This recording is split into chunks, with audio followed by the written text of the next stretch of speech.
supposed to have had this set up by now, but I accidentally hit go live instead of schedule, so we have begun. We've started.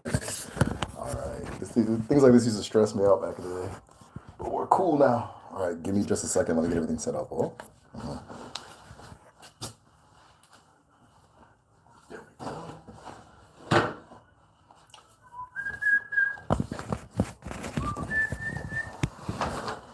All right. For those who don't know, I always have a blanket. That's just my nature. Uh-huh. Let's see. This is fine. I'm overthinking it. This is Ask Me Anything. Let me go. I didn't mean to go live already. I was supposed to have been set up by now, but you guys are gonna watch my setup process, I guess, which is boring. So give me 5 seconds. 6 people already. Damn. All right, I'm coming.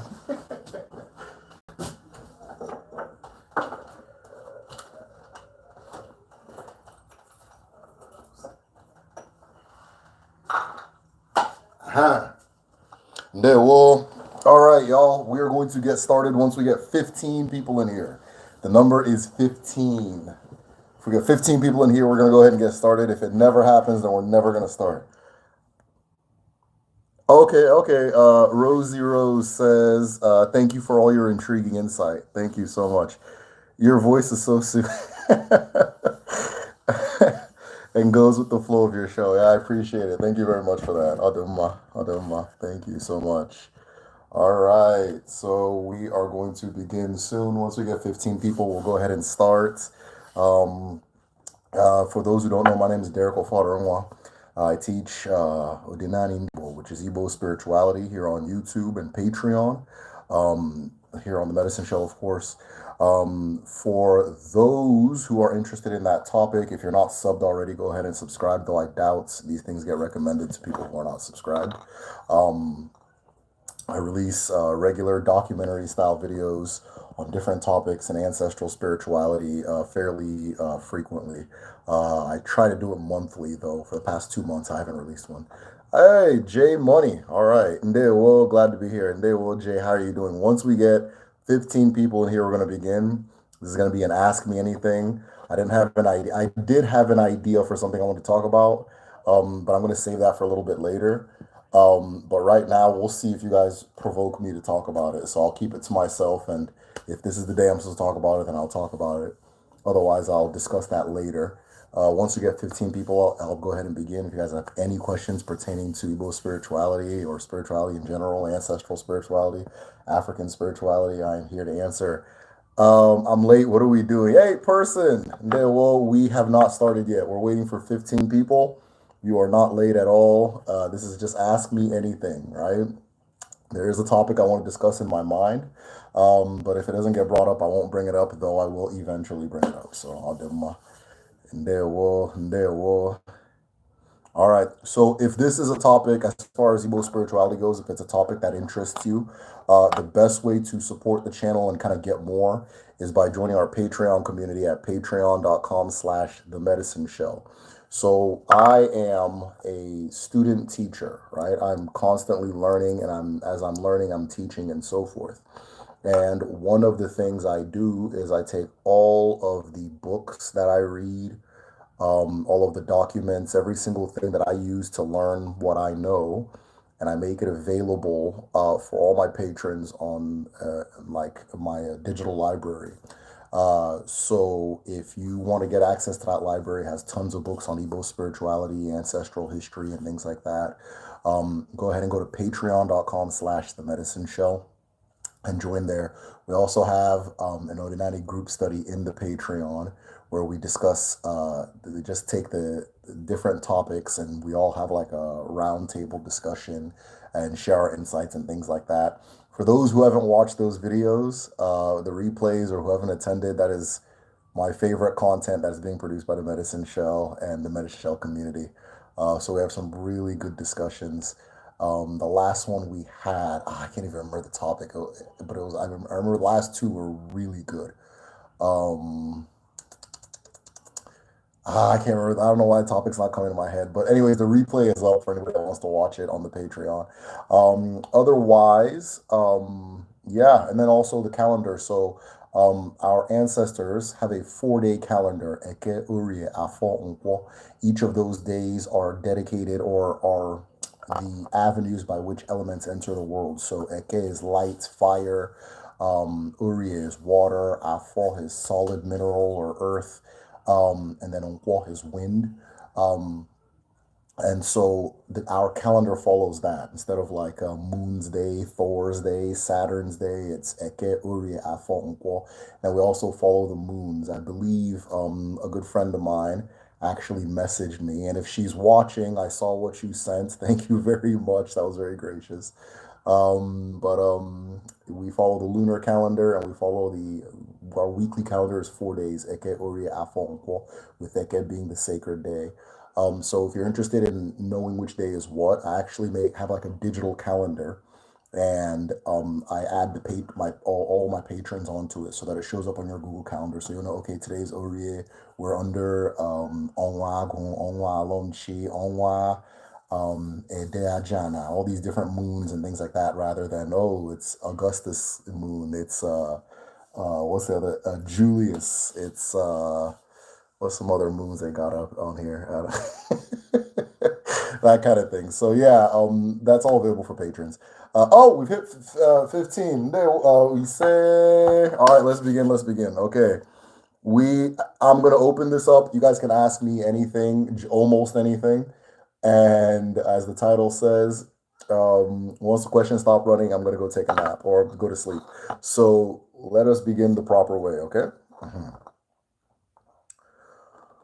Okike keruwa, ala wala, ala nne mmadụ na nne mmụọ, ala na-enye ndụ, nne anyị niile, onye na-enye nke ọma, ọchị abịala. Eji m ọjị n'aka na-ekele ụmụ Eke, ụmụ Orie, ụmụ Afọ na ụmụ Nkwọ. Na-ekele ụmụ ndị mbụ na ndị egede. Na-ekele ụmụ Ajaana na ụmụ kpakpando eluigwe. Na-ekele ndị na-eme na mmụọ otu anyị na-eme na mmadụ, mana anyị bụ otu. Ọwụ otu Chineke kere anyị niile. Ọwụ otu Chineke nyere anyị aha anyị, nyere anyị ụwa anyị, nyere anyị ihe niile anyị ji ama onwe anyị. Anyị bụ otu obi, anyị bụ otu aka, anyị bụ otu iche, anyị bụ otu mmadụ n'ụwa. Otu a ka ọ ga-adị na Eke, n'Orie, na Afọ, na Nkwọ. Ise. All right, let us begin. All right, let's see if you guys got any questions. First question. Okay, cool. Somebody says, I always enjoy the discussion. Thank you for being here for us all. Thank you so much. I appreciate that. Igbo calendar. Somebody, let me see if I missed anything. Phone on one, hope to make it before it dies. We'll be here. Don't worry. All right, so the first question. What do you think about West African Sufi movement, if you know? I don't know too much about Sufi. I want to say Sufi Islam. Like, I don't know the details of Sufi Islam. I will say that there is a type of Islam that was popular in medieval Africa, and it looks more Sufi than anything, though I don't, maybe if I studied like the history of Islam better, perhaps that's just how medieval Islam looked in general. And over time, it's come to resemble the Middle East a little bit more, but you see remnants of it in Nigeria. So for example, they always say that Yoruba people are not as far as Yoruba Muslims, they're not as strict about their Islam as like Hausa people. But Hausa people had like a very specific jihad that said this Islam you guys are doing, which was closer to the Sufi, is the wrong Islam. We're going to do the right Islam, which is closer to, I don't know, whatever is doing in Saudi Arabia. And so in a lot of places, Senegal, that kind of thing, I think there's a lot more, that Sufi movement's a lot stronger. Northern Nigeria and kind of the Sahel, not so much. but I don't know too much. I'm not an Islamic scholar. I could be absolutely wrong about everything I'm saying. And whatever avenue a person uses to fully connect to and embrace themselves, I'm okay with that. It's good. It's a good thing. So it's really all I have to say about it. Uh, does disappearing object phenomena exist in Igbo spirituality? Nkechi, can you elaborate? Because I don't know what the disappearing object phenomena is. But anything that happens on Earth exists in Igbo spirituality, if that makes sense. Sometimes spirituality is a very limiting term, but it's a good in if you're an English speaker. Odinani is Igbo thought, right? So anything that exists, there's thought on it. There's thought on it. There's observation of it. There's awareness of it, right?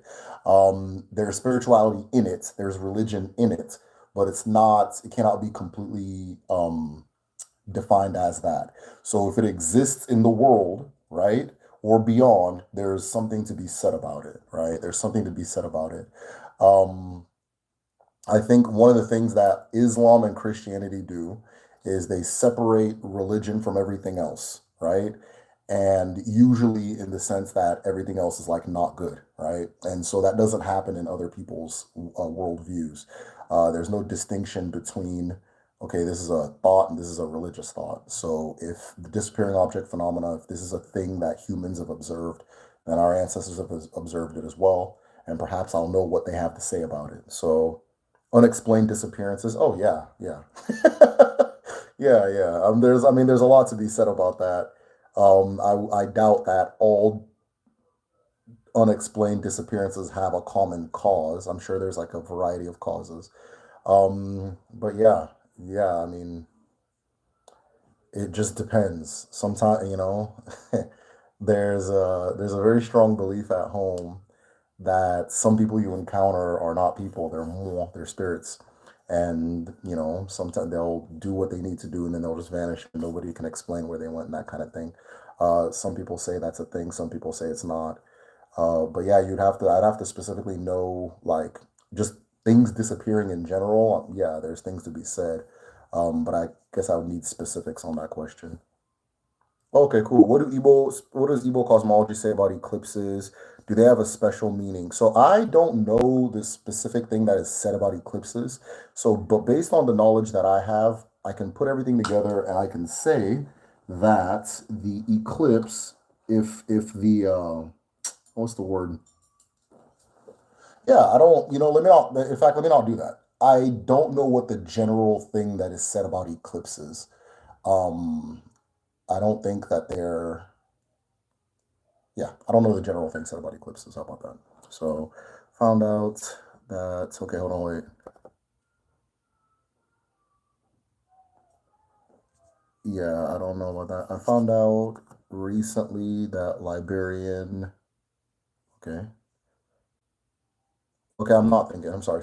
Found out recently that the Liberian, I think Male Poro altar figure, super similar to the Igbo Ikenga, I believe it. We know that many, if not all, these indigenous African spiritualities are connected. Absolutely. So what you're seeing in Africa is, again, what I said earlier. These are words. This is language used to express actual observation. So the Ikenga is a real thing, right? The Ikenga is not a thing that is not a belief, right?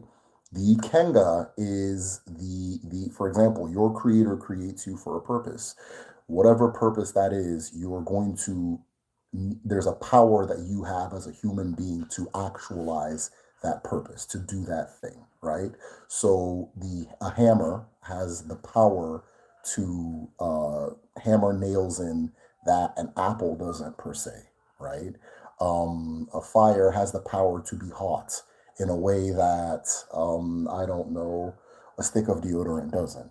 A stick of deodorant has a power to mask odors in the way that um, I don't know, a leaf doesn't, right? And so all these different things. And so we break that down on the level of nature, and then you also look at it as a person. A lot of your gifts, your powers, your abilities in the world are connected to your purpose for existing, right? So this is not necessarily like a belief, right? Like some people have aptitude. You watch human beings, you'll see that this one has an aptitude for something, and this other one has an aptitude for another thing. And those things are based on who they are and who they are supposed to be. So the name for that power is the Ikenga, which is the power of movement, your spiritual velocity, your ability to do, right? And so the ability to do, you're going to see different African cultures have different names for it. But we're all talking about the exact same thing, right? We're all talking about the exact same thing. Now, if somebody tells you, "Oh, I don't believe in Ikenga," that means I don't believe in the ability to do. I don't. I've heard people say they don't believe in ancestors, right? So people can say whatever, but it's not belief. It's just what it is. You also have to remember Western thought, religion, scientific logic are. Yes, okay, perfect. So you have to remember in Western thought, religion, and what is scientific slash logical, or for the most part, a perfect example, right? Perfect example. So Christianity and Islam both have this particular nature where I'm trying to find the best way to explain this. They're very specific in themselves because they're saying that we are coming with you with ultimate and universal truth, right? We have ultimate and universal truth. It's what the both of them are saying, right? So everything outside of this is not necessarily the truth, right? Or it is a lower grade of the truth. So I have this account from the Roman era where a person is writing about this new cult, the Christians. And one of the things that the person points out is that they have this strange habit of rejecting medicine. They reject medicine, they reject anything outside of their belief because that's the only thing in there, that's the ultimate truth to them. You can't give them medicine, that's witchcraft, right? That kind of thing. And so what happens in Europe is that, Christianity takes over. You go through the Dark Ages and, a little bit before that and so forth. And then the Europeans make the decision to say, okay, this isn't working, right? So either we look at science or we look at religion. And the people that said we look at science, they took off better, they were better off than the people that didn't, right? And so in the West, there's this division where either science or religion. That's why when you hear those, like, whenever you hear, I'm just gonna be blunt, whenever white people want to like argue against religion, it's always like religion versus science, right? But all over the world, they're intertwined. It's kind of the same thing. It's not is this religion or is this spiritual? Let me say spiritual.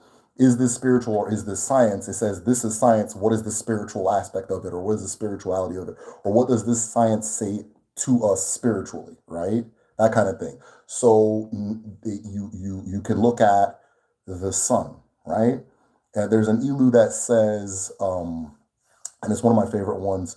A smith who doesn't know how to build an ogene, which is like a bell, should look at the tail of the hawk, right? Should look at the tail of the hawk.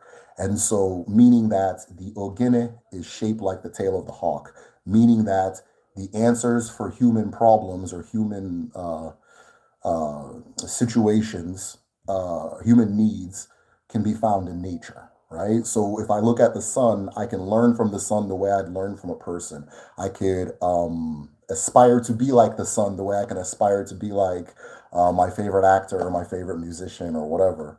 And so that's what it is. That's what most of the world does. And the only two exceptions are Islam and Christianity because they're based on books. They're based on books, right? So if it's not in that book or if somebody says something in that book, then now there's a whatchamacallit. I'm trying to separate myself from the mundane and move towards this book, from the world and move towards this book. Everybody else is saying, okay, what's going on in the world, so on and so forth. So that's why you get that thing where like I have to say Igbo spirituality, because that's just how it makes sense in a Western thinking mind. But it's just thinking, it's just thought, right? All in all. So it's cool to find out. Okay, cool. I know two people born on Eke Day with very similar personalities. One very fortunate, the other one not so much. Can you remind me the qualities of Eke people? Yes, Eke people, Eke Day is the sacred day. Eke Day is associated with leadership. Eke Day is associated with I'm trying to think of other things. Leadership is the one that sticks out. Strictness, right? Or like being a little more concrete. that kind of thing, in contrast to Uriade, which is very fluid and that kind of thing. The more concrete, more leadership oriented, that kind of thing. Those are the two things I know about the Eke Day, or people born on Eke Day. But yeah, Eke is the sacred day, it's the first day, and so forth. There's a lot of attributes that are attribute, and I think this is universal, like to first daughters, right? There's a certain way people all over the world say, oh, first daughters have these attributes. Those are kind of Eke Day attributes. Eke is the first daughter of the 4 days, right? So those attributes panned out across different people, whether the first daughter or the second or first son or last or only. Those are all attributes associated with Eke Day people. It's the first daughter syndrome. So, what is the threshold between? Oh, wow, this is a good question. What is the threshold between superstition and spirituality? At what point is something superstition and something spiritual? Ah, wow, that's such a good question. That is such a good question. Okay, give me a minute to think about it. This is the part of the stream where I go quiet. Hold on. That's such a good question. Where is the threshold between spiritual and superstition? I think superstition has there are two factors that say that something is superstition to me. The first is an obligation to believe it beyond evidence, right? So even though everything is pointing to the fact that this is not true, I have some type of obligation to believe it. My fear can cause an obligation to believe it. My want to belong can cause an obligation to believe it. My ignorance can cause an obligation to believe it, and so forth. But there's some type of obligation to believe it. Spiritual is a funny word based on the way I see the world. I don't think it has a meaning. I think I don't separate non-spiritual and spiritual, right? Can't see, but is real, right? You can't see it, but it's real. It can be very subjective. Your superstitions are your spirituality, right? So there's really no separation. Your superstitions are your spirituality. Your reality is also your spirituality, right? And the two of them go together. You understand? One of the things that I think about a lot is the fact that we dismiss things for not being real, but most of our existence and most of our reality isn't real, right?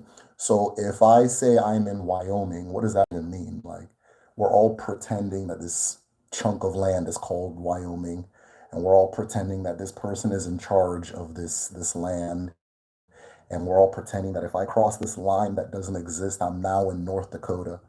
And there's a lot of pretending and that comes with that allows most of our reality to exist, right? So superstition gets thrown on the word superstition gets thrown on those things that I guess the authority says you can't pretend that's real, right? But most of our reality is 50-50. There's the things that are not real and things that we've decided, or things that are, I mean, I don't even want to say objective, but objectively real, and things that are subjectively real. And who gets to say which one's what? But difference between superstition and spirituality is that spirituality speaks to that unseen part. Now, that being said, if I believe in a Wyoming, Wyoming is part of my spirituality. If I believe in a Texas, Texas is part of my spirituality. If I believe in an England or whatever, all that is part of my spirituality. It is not really separate from the world. There is an invisible, let's call it non-existent aspect of reality that we play with all the time. And that is a part of our spirituality. One of the biggest tricks that let's call him the devil.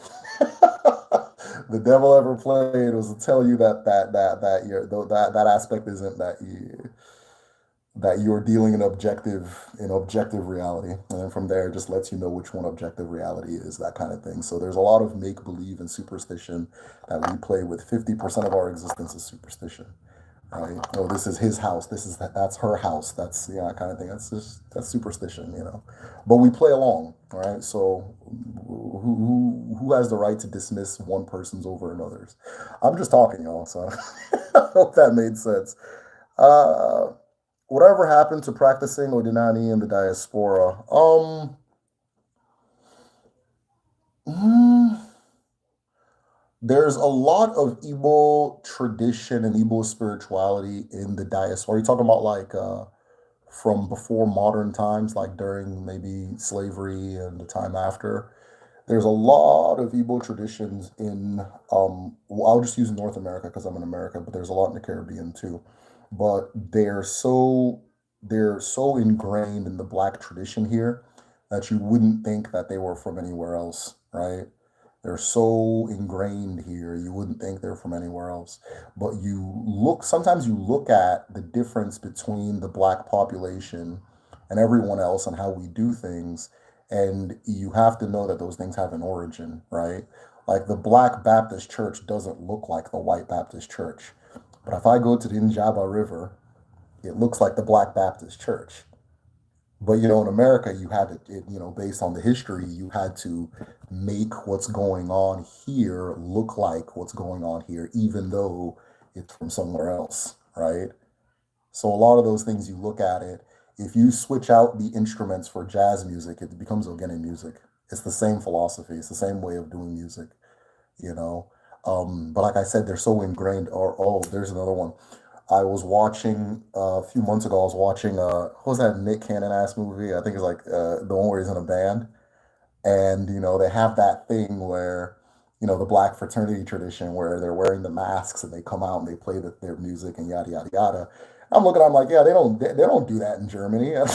Like I know exactly where that came from, right? Yeah, I know exactly where this tradition came. This is a masquerade society, but now we're gonna call it the alphas and the this and the that and the that. But it's a masquerade society. Yeah, they got Greek fraternities, but there's a way Greek and there's a way the black ones do the Greek. And then if I go back to Njaba River, all of a sudden I start seeing parallels with the ways the black ones do. So yeah, there's Odinani in a lot of American traditions, Caribbean traditions, that kind of thing. You have to remember this term Odinani is brand new, right? This is brand new. If you ask a 70-year-old man what's Odinani, he won't know what you're talking about because the original term for Odinani was Igbo. And that goes to say that it means just being, it's just thinking, it's just thoughts, it's observation, it's being. It's just who we are, right? It's just who we are. It's not like okay, I'm gonna do it, Inani. Okay, I'm not gonna do it. It's just what it is, right? Somebody, okay, Odinani people believe in ancestors. That's not a thing you believe in. It's not a belief. That's like believing in fingers. Okay, I don't believe in fingers. All right, good for you. But right here. You got everybody has ancestors. Oh, do I have ancestors? Everybody has ancestors. That kind of thing. So, um, you guys, I just ate, so I'm like super comfortable. I hope I'm making sense. What are taboo foods in Igbo culture? So, okay, this is a really good question. Okay, so taboo foods in Igbo culture. So, I'm going to explain something. So, there is Odinani, which is observation, thoughts, being, right? And then on top of Odinani, there's a thing called Omenala, or let me say Odinala and Omenala, right? Odinala is as it is on the land, right? Omenala is added as it is done on the land. So in Igbo culture, when our ancestors settle on a land, we make a pact with the land that we're settling in. We establish communication with the land that we're settling in. And the land herself will tell us how we will live on that land. So, based on the Odinala, right, that communication, that observation, we now have an Omenala, how we're going to behave when we're on top of that land. Now, what foods are taboo? The land itself will tell you what is taboo. So you'll go to one Igbo community and they don't eat, like where I'm from, we don't eat any reptile. We definitely don't eat like snakes. A lot of people do these things. I don't think most Americans don't. We don't eat snakes. There are some communities where you don't eat pig, you don't eat monkey. There's another community where can't eat this, can't eat that. So all these different communities have their different rules. But there were original rules that if you go all the way back, you'll see that everybody has in common. And it's funny too because when if you take an Nze title, right? Nze is a living ancestor. So if you take on an Nze title, it comes with certain dietary restrictions. Well, if an Nze is a living ancestor, then odds are those dietary restrictions were the original rules as far as it goes. Now, I don't have them memorized. I don't know them all. I'm trying to compile them so I can share them with everybody. But what I'll tell you is every Igbo community is going to have its own rules as far as what they eat and what they don't eat. I One of the things that strikes me as interesting with the Nze tradition is that Nze doesn't eat fufu, right? In America, I think fufu is any swallow, but fufu is specifically cassava. Cassava. They don't eat cassava. You can't eat cassava as an Nze. You can eat pounded yam.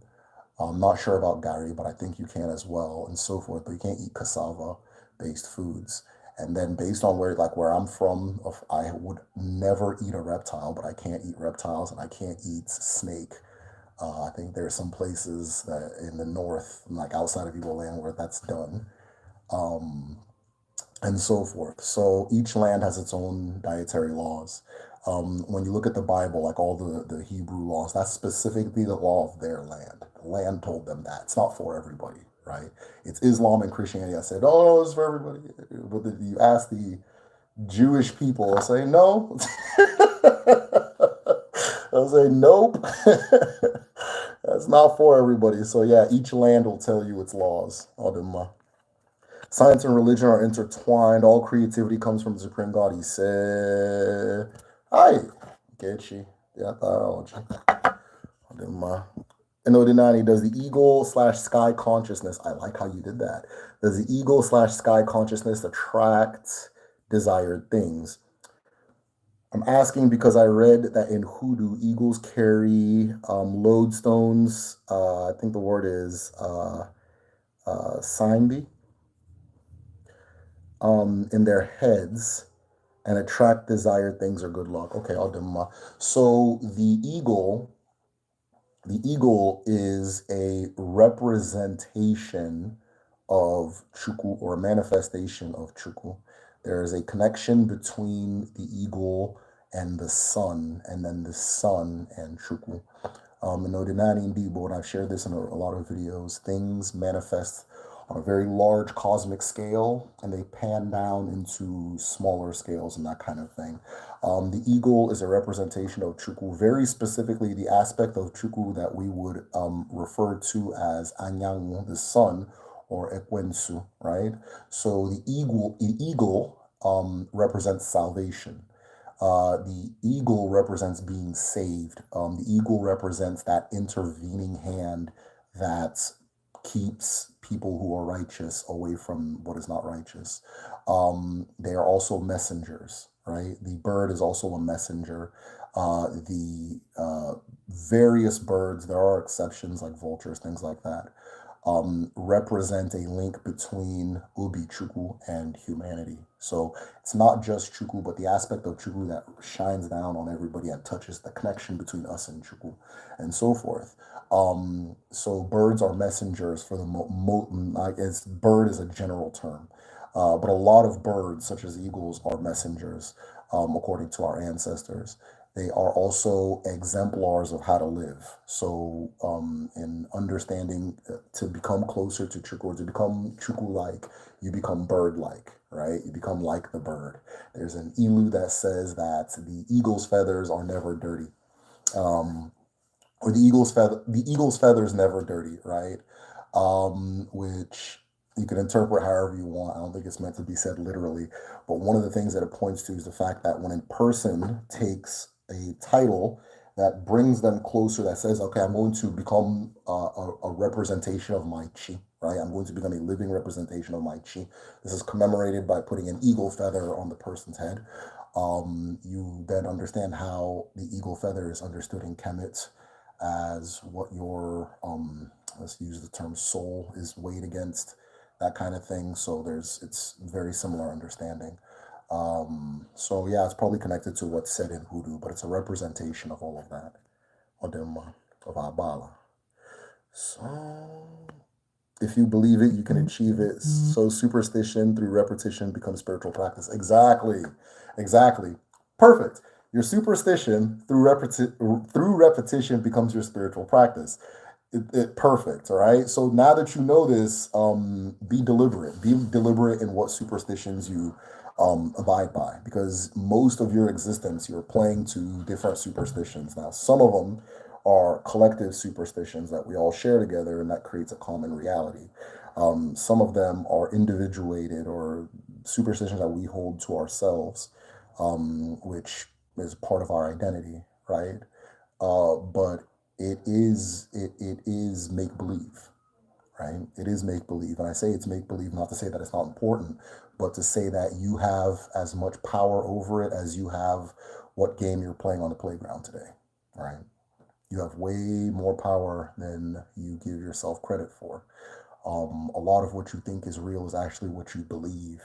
A lot of what you believe determines your habits and your rituals and your cycles. And as you give a belief a ritual, it becomes reality, right? You give a belief a ritual, it becomes a reality. So cool. Like the only reason that Louisiana exists is because it is a belief, and we have constructed hundreds of rituals that affirm its reality, and then it becomes reality, that kind of thing. So,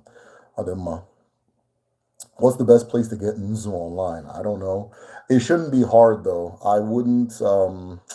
I don't know a place to get Nzu online. I've been trying to put together an online store. And I'm coming closer towards finishing that. So when that's available, perhaps mine will be a great place to get Nzu. But as of right now, I don't know. Though it's a common mineral, so it's not. I wouldn't like. There's anywhere you go will be fine. Don't worry about this place has fake Nzu. This place has a real Nzu. It's a very common mineral. Just type it in Amazon, all of that. Try to find an African seller, of course. Try to find an African seller. If you don't mind taking personal questions, how did you start your journey into Igbo spirituality? Nkechi, thank you so much. It's really hard for me to draw a line and say this is where it started, because as I come to understand more, like as I come to understand it, the more I realize this has always kind of been how I was raised and how my family kind of does things. But again, because it's subtle, right? Igbo spirituality is very subtle. It's not like you don't have to do something very dramatic to participate in it, right? A lot of it is normal life. If you've seen somebody break cola, if you've seen masquerades, if you've participated in any family tradition, that's what it is. If you've spoken the Igbo language, that's all it is, right? But what kind of got me to where I'm at now, as far as my own lifestyle, where does it begin? It's hard to say. There was a place that I was working, and I, no, that wouldn't even be the start. Nkechi, I think I grew up in it. I think I grew up in it. From a young age, I knew who I reincarnated from. We talk about these things all the time in my family. This person used to be that person. That person used to be that person. That person used to be that person. When I lived at home, I lived in the village. I didn't live in the city. And I don't know if my village is different, but we're not really shy about these topics. Maybe it's changed. This was the 90s, so maybe it's changed now. But these are things that people just talked about. This person came from that person. In the past life, you were this person. They'd call me, oh, my son. Some old man call me, oh, not my son, my father. My brother, that kind of thing. So yeah, you grow up in it. My grandfather, for example, now when we went back to Nigeria for the first time, my grandfather had us all take a seed and plant it in the ground. Now, in my head, like I said, as I get older, I realize, oh, that's what that was. And when I was younger, I just thought, okay, we're growing these trees. And when we came to America, that's the thing we'd always talk about. Me and my sister and my brother, we'd always be like, oh, I can't wait to go back and see how tall our tree is now. Oh, I heard my tree is like super tall now. Oh, they say that your tree is not even growing. Ha ha ha ha ha. And you're not thinking you're participating in like planting a tree, right? And then you get older and you realize that that's Ili Alonwa, right? The tradition of what it's supposed to really be is you take the child's afterbirth and umbilical cord and you bury it with a seed, right? You bury it with a seed. And that tree then begins to grow and it becomes that person's tree of life, right? So a lot of the traditions, a lot of the rituals you'll do just throughout life, if you're an Odinani person, we'll go back to that tree. Like when a woman marries, she'll take a branch from her tree and she'll take it to her husband's new community and she'll place it in her altar, right? That things like that. Um, I had a good friend, very brilliant guy. He actually pointed out something very interesting. He said that all the things you bury with that seed are all very stem cell rich. And he wonders if that has something to do with what that tree later becomes. Because if that tree is based on your stem cells, somehow, I don't know how you put it, but basically, there's a reason they form a lot of medicine for you using your tree, right? Because it's your genetic makeup, your cells are all infused in there. I don't know. He put it in a better way than I could, but it made a lot of sense when he said it. And that kind of thing. So you grow up, you plant a tree, you don't think anything of it, and then you reach a certain age, you're like, oh, right. When I was a little kid, we used to do this thing called Nwechim, which is probably around this time of the year. I don't know, those of you from like around my area, or maybe you'll know about Nwechim. But Nwechim was just little kids. You make your own masquerade. You go house to house. People give you money if your masquerade is good. And again, you're not thinking, oh, now I'm doing Igbo spirituality. It's just what it is. And then you get older, you're like, oh, okay, I see what it is, that kind of thing. So yeah, we've another one. My This one is more like, I guess, overt. But my dad let us know as adults, we didn't know this as kids, but that we were blessed into the Owu Society. So we did Imamwa, which is knowing of the spirit with the Owu Society. Um, which is like I don't even know what to call it. I don't know what to compare it to, but it's just an introduction to that society as children. And what it does is like when the masquerade is out at night, we can watch it. If you're an Ofeke, if you're not, if you haven't done Imam more, it'll chase you, but it won't chase us, right? And then when we do big things in our life, when we achieve great things, when we bring big successes, the masquerade will come and dance in our house and celebrate with us and things like that. So growing up, I saw a lot of things that, again, I just thought I was in Nigeria, but I guess everybody else is doing some other shit. I don't fucking know what everybody else is doing, but I thought it was normal. I just thought this is what happens in this country, but I guess not. I remember one of the most striking moments was my dad. He took on a title, Mawawo, which is means the Mawu of our the Mawu of our community, right? One was this giant masquerade. It looks like a big mountain of raffia. And it's the king of masquerades in our area, right? And so what it does is it shakes, it shakes, it shakes, it gets taller, taller, taller, and then it slams its head on the ground. It slams its whole body on the ground, makes this big smoke plume, and everybody goes crazy, right? So he's the human version of that, right? And I remember it was so poetic. We had come home, and to honor him, the Mao came into our house, right? And so Mao doesn't typically visit house to house. It doesn't visit a person house to house. It came into our house. It went into our house, like came into our compound, went into our house, and sat down, and they were hanging, and everybody else had to leave. We could. I just remember saying, I was like, damn, that's the most. That was incredible. Just seeing that was incredible. Things like that. It's just I grew up with it. I guess it's hard to say when it started, when it did. If you're an Igbo person, you did too. But we don't. I think Nollywood has done this thing where we think that Odinani equals Dibia, right? Odinani equals Dibia. So like, oh, I'm doing Odinani now. I'm doing Dibia. That's a part of it. That's a part of it, right? All that other stuff that's not from the Bible, that's Odinani. You know what I'm saying, right? So. Yeah, it's a very good question. You took me down memory lane. I gave a long ass answer, so thank you very much for that. It's hard to say where it started. I think I grew up with this. Now I'm old enough to put like cognition to it. To be, oh, that's what that was, and oh, that's what this was. My own personal experiences are a good sort. I always, whenever I hear something, I always check it against my own personal experience. So a lot of the oh, women can't do this, women can't do that. I'm like, no, I definitely saw women do that thing, so that's not true, that kind of thing. So it's personal experience. Anyways, yeah, let's see here. No such a thing. There is no thing without spirit. Yes. Nothing cannot exist in nature.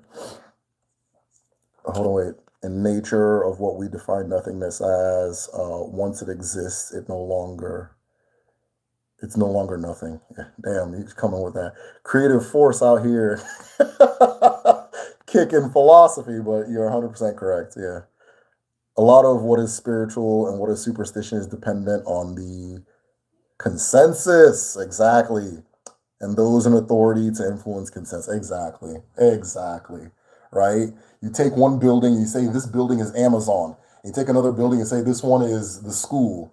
And oh, the school's too small to fit the people, and the Amazon has more rooms than the thing. Yeah, but that's the Amazon, and this is the school, so we have to just do this. We have to go in these directions, and you get your Amazon from here, and right? Like, okay, this is what's Microsoft? It's a spirit, right? It's a spirit. What's Microsoft, right? Can you put Microsoft in a cup? No, but we all know it exists. We believe in it. We do rituals that pertain to it. We give it a temple. We give it a physical form, and then it becomes real. It's an abara, right? Not an abara more, right? That's all it is. So it's hard to say which one's spiritual, which one's superstition. The big decider is what the authority says is okay, and the authority will then be heeded to by the consensus or by the greater group. Oh, Derek, they met the practicing Odinani and diaspora video. Oh, yes, yes, yes. Hey, I'm sorry, I haven't worked on that one. I want to apologize. But I'm glad you reminded me, and I think it was very timely that you reminded me because I'm just finishing up a video, and so I can definitely do that one. Thank you very much for that. Drumline, yeah, yeah, yeah. Water is life, right? Yes, it is. Oduma. Mike, do you know anyone who is an authentic palm reader? If so, can I take a picture of my hands and send it to you? So right now, the only palm reader that I know is a person that my dad went and spoke to for the video.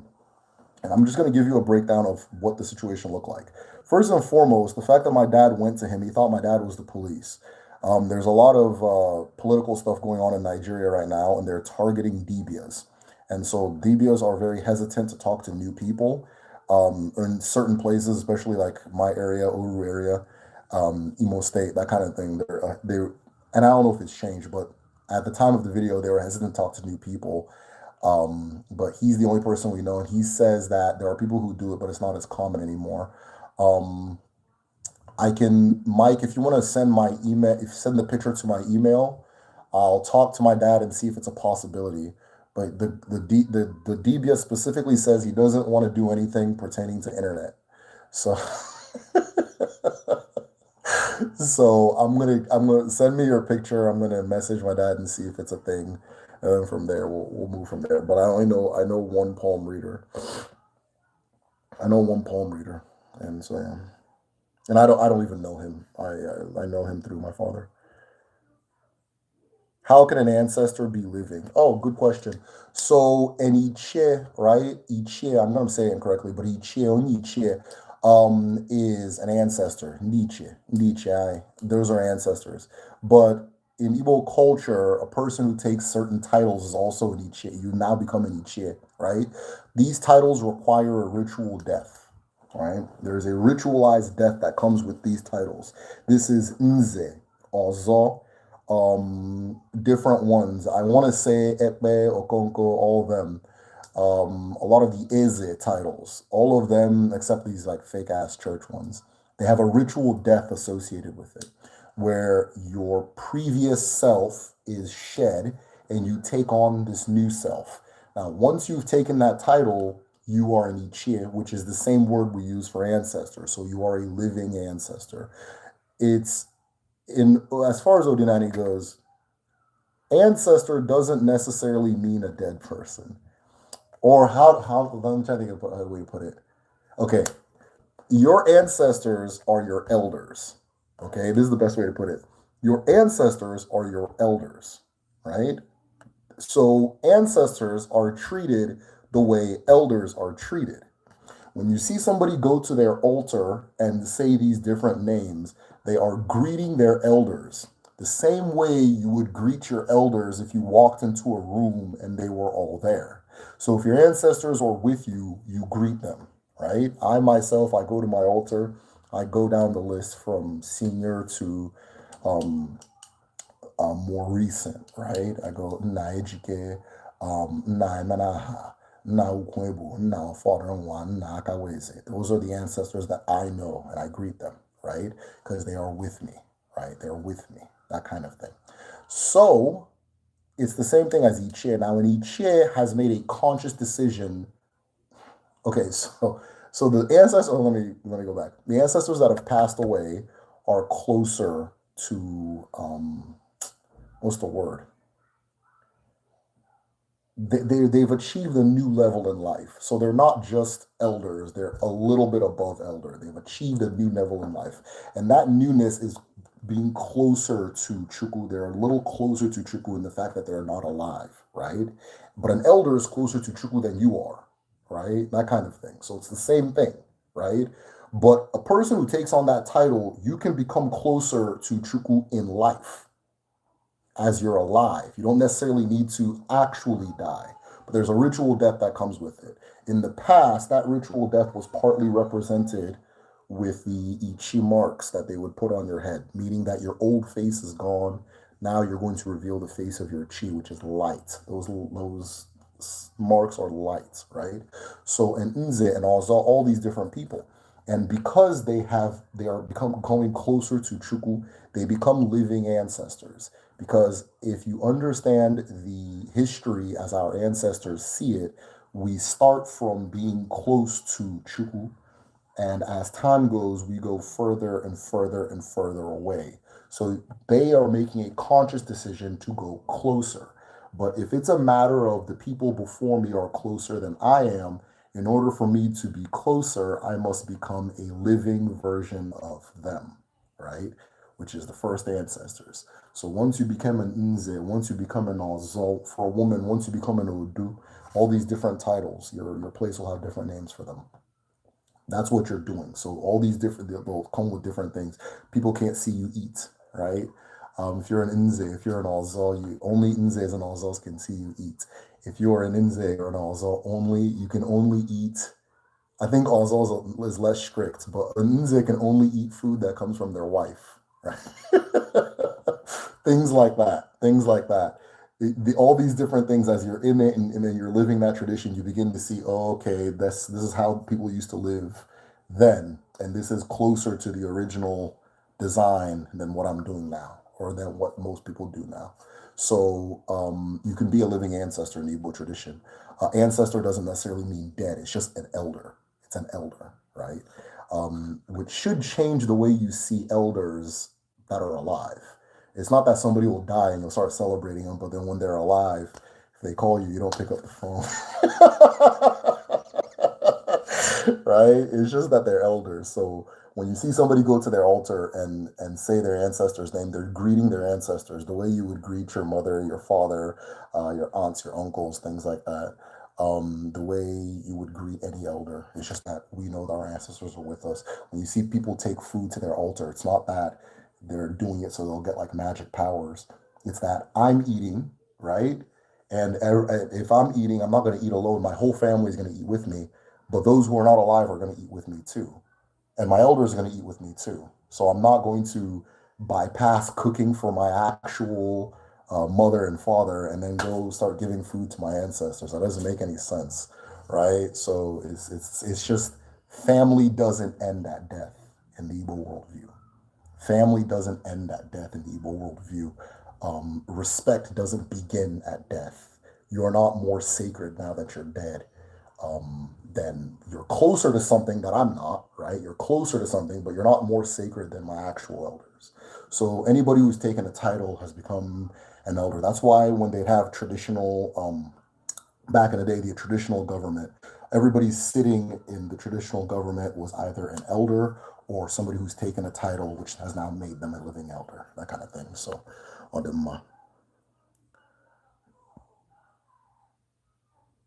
because you're living in Nkechi, that's a good answer too.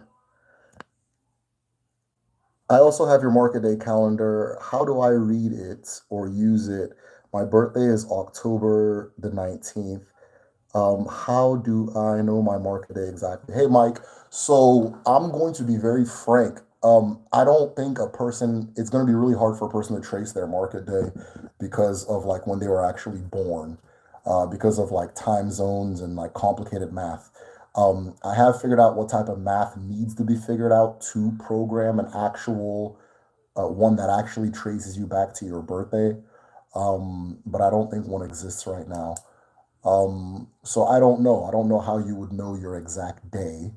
I myself, I'm not super concerned with what my day is. It's not as emphasized in Igbo culture as like it seems to be, um, with my audience. It's not a big emphasis, so I wouldn't worry too much about it.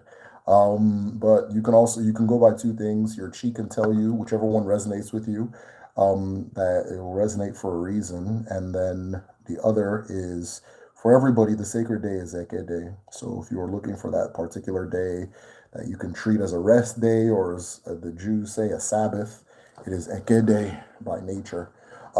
But right now, there's no calendar that will tell you your market day because when you're figuring that out, you would have to program for time zones. You would have to program for whatever that the time zone acknowledges as a day and not a day, right? So was it 12 o'clock? Yeah, I was born at 11, but if we go back to Nigeria, 11 is Wednesday. Here it's Tuesday, right? And just things like that. So um, let's say you're 30 years old, 30 years of those different lapses, and all of a sudden you're getting a radically different answer. So there's no way really knowing that if you didn't know from birth, but go with the one you resonate with. I don't know if a photo would work. Palm reader may be able to read something non-photographable. Yes, creative force, absolutely. That's why the particular Deba I was talking to was, or not, I wasn't talking to, my dad was. He was more or less saying that he doesn't do the online thing because he doesn't think you can't do this the work he does online. That before he reads your poem, you have to touch the stick, referred to as ogu, right? And you both have to touch the ogu in his practice. Now, there's some people who can do the online thing, right? So I'm keeping my eyes open. I know there's a lot of DBs that watch my channel, but they don't want to fucking reach out, which I don't know why, but reach out if you're a DB. We need to talk. Hello, I'm writing from Turkey. Good to meet you. Awesome. If there's anywhere in Igbo spirituality that talks about Kundalini awakening or semen retention. Kundalini awakening. It is my personal belief that the Kundalini is related to Aroginamo, right? Just because a lot of the language throughout different cultures that tie to the Kundalini also are the same that relate to Aroginamo. The serpentine climbing up the spine, the knowledge or the awareness that comes from the earth and goes through the body, that kind of thing. I think that is related to Arobinago. It's related to Ako, what we refer to as Ako, the Ako Nuche. Ako Nuche, those are the two types of wisdom a person can receive. Ako is wisdom from the mother, that's earth wisdom, um, or universal wisdom. Uche, wisdom from the father, divine wisdom. So you as a person are a conduit for both. Both of them are constantly flowing through you, right? But every now and then you'll get a particularly special message that says, "Wing, you need to do this thing," or "Wing, this is a new way of doing this," or "This is the truth," and that kind of thing. Ako, the wisdom from the mother, is earth wisdom, right? So it's coming from the earth. It's coming from like what we're doing right now. We're conversing with each other. We're two matter beings discussing. It's coming from inspiration from the earth, that kind of thing. And then it's also coming by way of herbs. It's by way of ritual, by way of different things. And there's an ilu that says, um, a basket that stays out of the forest doesn't collect mushrooms or doesn't grow mushrooms, right?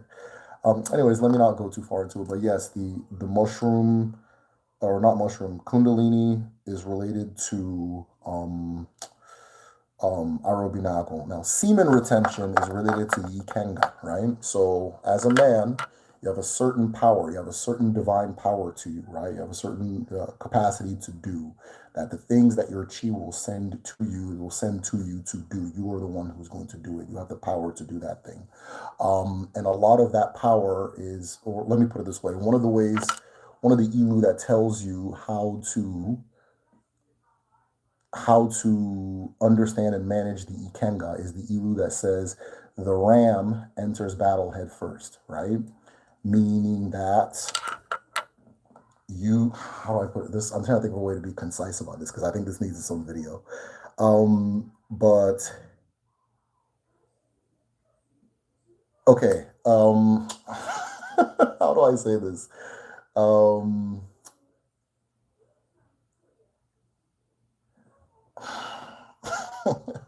I think this needs its own video, but there's a lot to be said about focusing all of your power. That ikenga of yours is strongest when it's all focused into one thing, right? And the ikenga is driven by mission, it is driven by want, right? It's driven by mission, it is driven by want. So there's a way that if you have everything you need, it cools off. If you have everything you need, it cools off. The more it narrows, the more powerful it becomes. So things like, fasting, semen retention, all these different things, they're all really doing the same thing, which is shutting off these different valves by which you expend that power so that you can focus it into one thing. That's why a lot of the people that, let me not go too far into it, but yeah, it goes into the ikenga and how to manage the ikenga, that semen retention thing. And a man is more powerful, is more focused for it. It makes you more powerful, you're more focused, you're in your higher self for it, or your ikenga, your that type of thing is. But then if you start releasing it, all these different things, we won't even go there. Let's use, like, for example, one of the things I learned about, just through life is this idea that if you're working on something, don't express it, don't say it, right? If you're working on something, don't say it until it's done. And the reason they say don't say it till it's done is because every time you say it, your desire to share it with the world is released, and your power to do it then decreases, right? So we all know that person that has some big ass idea, and if you accidentally get in the wrong conversation with them, all you're going to hear about is this idea, right? Da, da, da, da, da, da, and it's going to be like this for the next 20 years, 15 years, 5 years, 6 years. Why? Because they're releasing. But if they had that urge to share it and they kept it to themselves, and they honed it into the doing, that thing will be done at a greater clip and a greater capacity, which is the ram enters battle head first, right? The ram enters battle head first, that kind of thing. So it deals with the ikenga. It's something that I'm actually doing a write up. I don't know if I want to make it a video or what, but we're gonna reach there somewhere. Kedu, I hope your tooth is feeling better. Thank you. For the all fall of the family, the man is supposed to get the physical part, right? Yes, the man holds the man of the house has the all fall. But what if the man of the house isn't Igbo? Is the woman able to bring it to life? If the man of the house isn't Igbo, he would still, it doesn't matter if he's Igbo or not. In the original story of the Ofo, as believed by the people from my region, it's a regional story. The Ofo was first given to a woman by the river, and the woman gave the Ofo to her husband, right? So it's not, whether they're Igbo or not, it doesn't matter. Whether they're Igbo or not, it doesn't matter. That person has the awful. Whether there's a physical one or not, that person has the awful. That kind of thing. So you can make a physical one to represent what they have and teach them how to do it and so on and so forth. But if they're not Igbo, it doesn't matter. Many cultures around, but if a woman there's a woman can have her own. It's just not the awful of the house.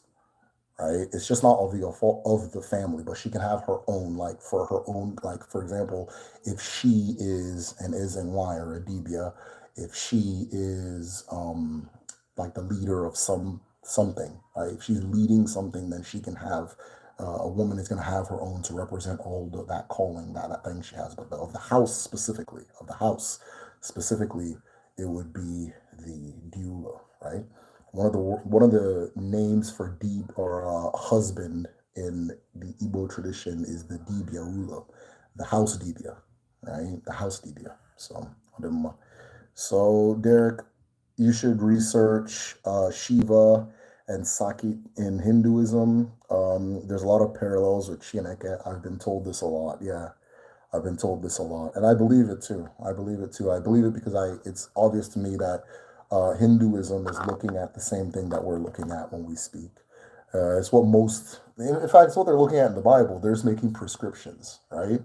If you watch this, if you line up every single thing that is condemned in the Bible, and then you go to any spiritual tradition and you ask what aspects of the universe are feminine, it's going to blow your mind.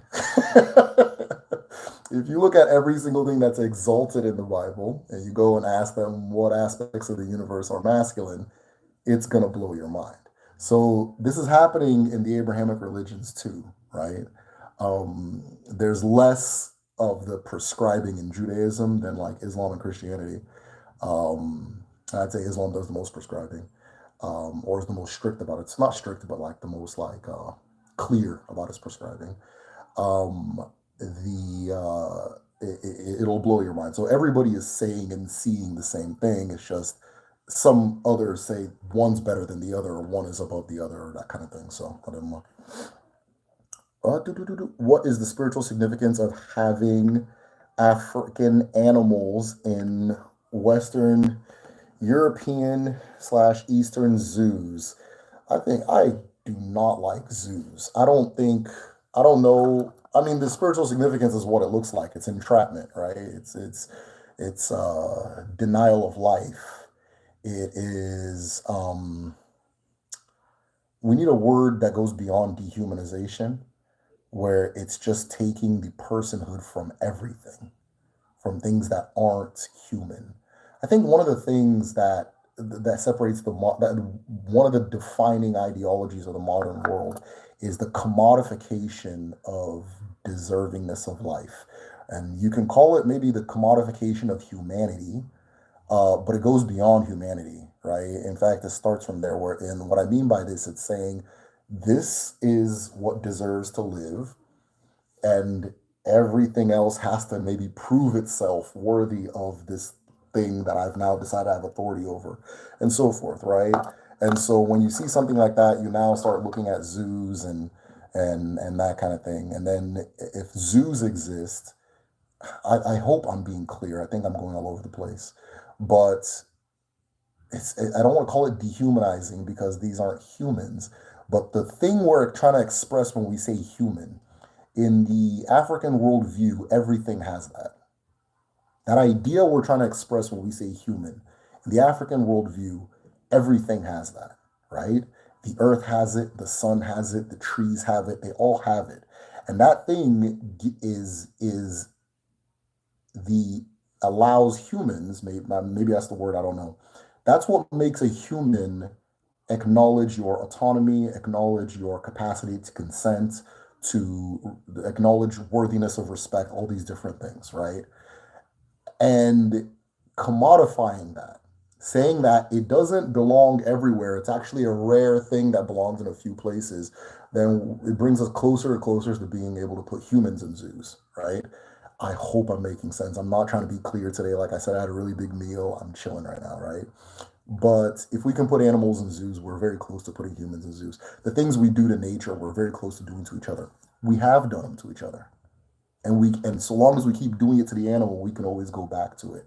I saw this video, I think it was Judge Joe Brown, and he was saying that one of the strategies they applied during the civil rights era was the animal rights movement.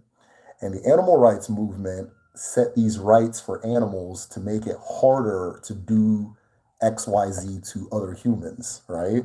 So, okay, let's elevate how animals are being treated so that they can't do these things to us, that kind of thing. And he had a really good way of explaining it. I haven't looked into it, but it made sense anyway, so I just left that at that.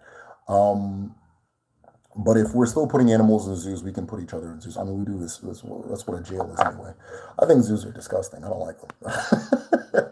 But on the flip side, zoos do a good job, I guess, of preserving animals. But we're the ones killing the animal to begin with, so it's not really something you can. And I say we loosely, but it's humans are killing animals anyway, so it's not something we can pat ourselves on the back for. If we put them in a cage, we won't kill them as much. Did you okay? Did you know the old vulture woman whose head was cut off and a tree was planted to acquire her knowledge to create divination is in the pyramid walls? She's the woman in the Sphinx of Gaza. Organic African paradigm. We need to talk, but yeah, yeah, yeah, yeah. I know what you're talking about. I didn't know. The name Vulture Woman is interesting. I didn't know that aspect of the story. And I know you're referencing the video I made about the same story, but I don't doubt it. I'm sure she might be related to what's the goddess, the Egyptian goddess with the tree coming out of her head? I think it's hot. It's not Hathor. It's one of the, if anybody who knows the Egyptian goddess with the plant coming out of her head, that's good. But all of them are tied to Arobinaga. That's Arobinaga that we're talking about. So organic African paradigm. I don't know if you're on Patreon. I don't know if you're on email, but message me. I want to talk to you more about that. It's really dope. Unless you don't want to, that's fine too. Any time of the day when people don't break, any time of the day where people don't break cola nut. Oh, good question.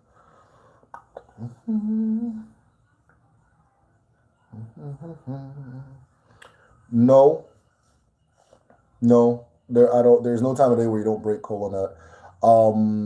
But you don't like you don't really visit your altar at night. You don't visit if it's an altar thing. But if you have guests, you can break cola whenever. If you have guests, you can break cola whatever. If you want to do it in day, night, evening, afternoon, it's whatever. But people typically don't do their spiritual work at night. The sun is an important ingredient to everything. That's why. But you can break cola whenever, especially if it's like if you have guests or anything like that. Uh, yeah, we agree to Microsoft contract terms and conditions. I'm like way behind. I know you guys are leaving a lot of comments, so but I like it. It's all good. Oh, don't close out. Don't close out. Not fake church titles. Yeah. What is the root word in eze? Is it the same? Yes, yes.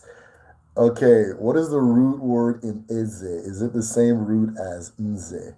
Yes, it's the same word. They're both the exact same word. They are both the exact same word, right? The root word is ze, which is something that is hiding, something that is kept away, something that is hidden, something that is kept apart, something that is differentiated, right? Is differentiated. Um, and eze and nze, and then ozo. The zo is also the same thing to hide. They don't eat in front of people. You cannot watch one eat, right? They don't eat in front of people. If you go to any culture in southern, let's call it southern Nigeria, because that's what I know, but I'm willing to bet Gambia to South Africa. That person, you can't watch that person eat. Yoruba people go as far as even covering the person's face. You can't see their face, that kind of thing. The person is kept away, is tucked away, and it is all related to the story of Chuku. The story of Chuku. If you've seen my video, in the beginning there was a singularity known as Alma. The chi element of Alma separated itself, right? Differentiated itself, and which created two things. Eke na chi, or what we call Chineke, right? Which is, let's say, God, right? Chineke is two. It is a father and a mother, in order, a mother and a father, right? And the chi element built a four-walled chamber known as Obi Chuku.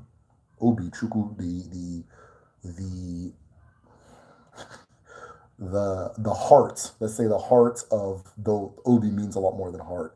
The heart of the big chi, of the supreme chi, of the grand chi, and then began the process of hiding itself away. So when a person takes the title of an nze or an ozo, they will have in their own home a room that is their obi, that is dedicated to that. And that room is sacred. It's a sacred room, right? Um, Other people of the title can enter, but people that don't have the title, they can't enter. There's just a lot that goes into it. When I think if somebody's entering, they'd have to enter backwards, and depending on how serious you take your Nze or your also, that kind of thing. It all goes back to that original story. So then when you see and you pan outside of Igbo culture, you look at all these different cultures, it's the same thing. The person who is the apex in their culture has to hide away when they do certain humanizing things. So, so yeah, Nze, Ozo, Eze. They're all, even Igwe, it's all related. It's all the same thing. Some Egyptologists have a JavaScript one for what they think the Egyptian calendar is, but we need the more advanced system for the market day. Yeah, yeah.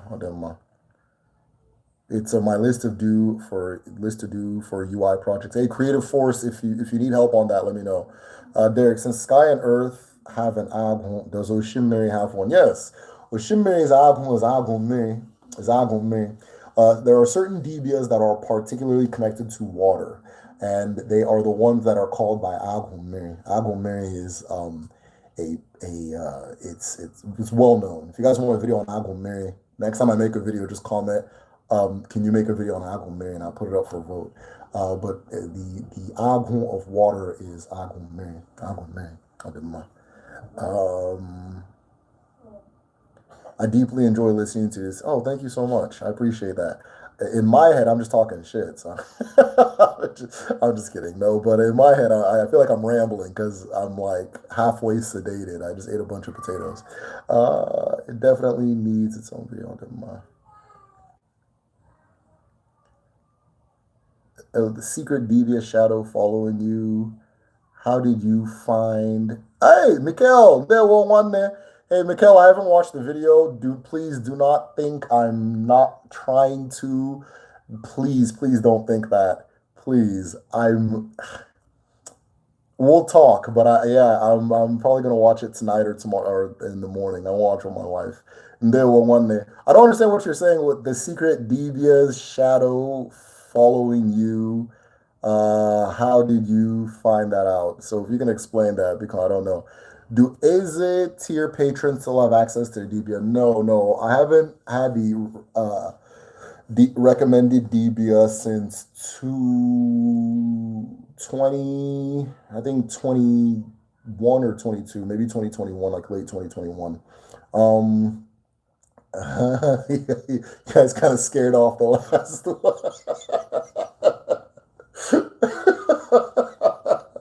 So I'm hesitating to bring it back because Debia work is very intimate, and I want to know the person well before I say, hey, I have a recommended Debia for everybody. So what I've been doing in the meanwhile is doing one-to-ones. One of the things we came to find is like 99.9% of the questions being asked of the Debia I could answer, and I could usually answer very easily. So I've just been doing like one-to-ones for the Is It tier patrons. Yeah, I don't think bringing back the Debia service is a bad idea, so I'm looking back into it. I just have to know the person very well. Interesting. Ethiopian priests make healing scrolls with prescriptions and drawings out of animal skin. Said that this practice predates being Christian. Sufis in Senegal do something similar. Yeah, I don't doubt it. Denial of personhood. Yeah, I think that's the term I was even looking for. Yeah, it's a great one. Denial of personhood. Yeah, so it starts from places where you wouldn't suspect it, right? Okay, we're going to deny the personhood of the sun and the earth and the sky. Okay, yeah, well, they're not people, so that makes sense. Yeah, and them animals ain't really people, too. Okay, yeah, you're right. Yeah, what about them Negroes? So the bad habit starts from a much earlier point than what you think it does, right? Because the original one was nobody's a human except the Christians. That was the original, right? That's what's really going on in the book, right? That was the original. So the original race was Christendom and everybody else, right? In Islam, they got I don't know, they got words for that same idea too. Judaism, they have words for the same idea too, right? Which is like, yeah, these things all kind of exist, but we're the ones that God has really tapped into, right? So the bad habit starts from an early point and it goes as far as it needs to go, you know? So, best way to combat it is to nip it at the root and re-acknowledge the personhood of the earth, of the sky, of the sun, of the trees. To understand that personhood is not a rare thing, and it doesn't rareness doesn't make something special, right? So, how do you think the Mother Queen is not married to the king, usually in some... Oh, such a good question. Thank you for that. Yeah, so, and I think it would be good to introduce this idea to a lot of people too. So in Igbo culture, it's hard to call an Eze a king, but we'll say king, even though it's not the right term for it. The reason I say it's not the right term for it is because titles have meanings. And a king is a feudal title, it's a title from feudalism. It specifically refers to the person who owns the land. There's this book I read, it's the life of, I think it's Frederick the Great, the German one. And it's a lot of it, anyways, I'll talk about that later. But if you read the book, you understand that his father he's a king because he's really just a big landlord. He just owns a massive tract of land and he brings on people to work the land and to enforce his ownership of that land with force, right? And that makes him a king. That's the meaning of the title king. That's why president, king are two different things. So if president and king can be two different things, Eze and king are very different from each other, right? So, but in Igbo culture, there is typically the head of the male government, right? And the head of the female government. The head of the female government is the Omu. There's different terms in different places, but Omu is the most common that I'm aware of. And then the head of the male is typically Eze, Igwe. If the Ozo society controls that place, then it's Igwe. But usually Eze, Igwe, that kind of thing. And he's asking, why aren't they married to each other? Well, because an Eze an Eze is not a king and an Omu is not a queen. In feudalism, if you're the king and you're the owner of the land, your wife has dominion as well. Not the same dominion you as a king have, but it's your land. It's just the way that now something happens to me, my wife is going to own my property. It's the same thing, right? That's why in Europe you can have the queen is in charge. Okay, and then we have a king now, it's the king again, that kind of thing. If I'm not there, my wife is going to control the thing. In Igbo culture, an Omu is not a queen, and an Eze is not a king, right? Because they don't own the land. They don't own the people or the land that they're in. They're just the leader of the assembly of their respective. In Igbo, the traditional government is split in two. There is the male half and there is the female half. The male, female, I like those terms. But the women's half controls certain things in society. They control commerce, they control the roads, they control the market, and then they govern women, right? They govern the affairs of women. The male half controls certain things as well, right? They govern the affairs of men. And so the Eze is the person who holds the Ofo of the land. And holding the Ofo of the land, he's the person that does like a lot of the rituals. He's the focal point for a lot of different rituals, right? Because he's the Ofo holder. He has to represent the pact, the covenant we have with the land we live on. The Omu holds the Ofo of the market. The Ofo of the market. In cultures that still have an Omu, an Eze cannot enter a market. An Eze cannot enter a market unless he gets permission from the Omu. That kind of thing. Some places he has to enter backwards. Goes back to that story, right? That kind of thing. So it's two different. The reason they're not married to each other is because they're representatives of two different wings of traditional government. That's really what it is. They're representatives of two different wings of government. It's just like in the U.S., the head of Senate and the head of Congress don't necessarily have to be. Am I saying it right? The head of Senate and head of Congress don't have to necessarily be married to each other. that kind of thing. It's a totally different way of running things. So the Omo is the head of the women's department, and the Eze is the head of the men's department. One of the things that happened during colonialism was after the Women's War, where the women's governments all over the what we now call the Southeast and South South rebelled, right? They shut down that tradition. So traditionally, everybody had an equivalent of what we call the Omo, right? The reason the tradition is still alive in Delta State is because that particular Delta State and on, they were under a different colonial administration than the other side of the Niger River. And so one side of the Niger River said, we're going to get rid of this tradition. The other side said, well, it's working for us, so we're going to keep it. This is the British deciding this, right? And so that's why they're two separate. That's why they don't get married to. They're not necessarily married to each other. I actually think they can't be. They can't be married because in a lot of places in Anyama in the Delta area, and so forth, and your husband has to be dead for you to become an Almu, right? So you have to be a widow in a lot of those places. So they can't even marry each other if they wanted to. So what do you think it means when you have a dream of learning Afa? Hey! If you have a dream where you're learning Afa, pay close attention to the dream. Don't stress about the details. Just know that you are guided. The spirit that teaches Afa is Arobinago, and she is very busy at the moment. She is very busy at the moment. If I were to tell you how many people reach out to me with dreams that are specifically describing what you're describing, not necessarily Afa, not always Afa, but just similar Arobinago related phenomena, you will understand what I mean by she's very busy at the moment. So if you're having dreams where you're learning Afa, I would say that is a sign to pursue it, and that is a sign to pursue it with your full heart. You have the offer pertaining to that thing, and you will succeed if you go towards it. So, also, what is the Igbo perspective on the solar eclipse? Somebody asked this earlier. I don't know. So I've never looked into it.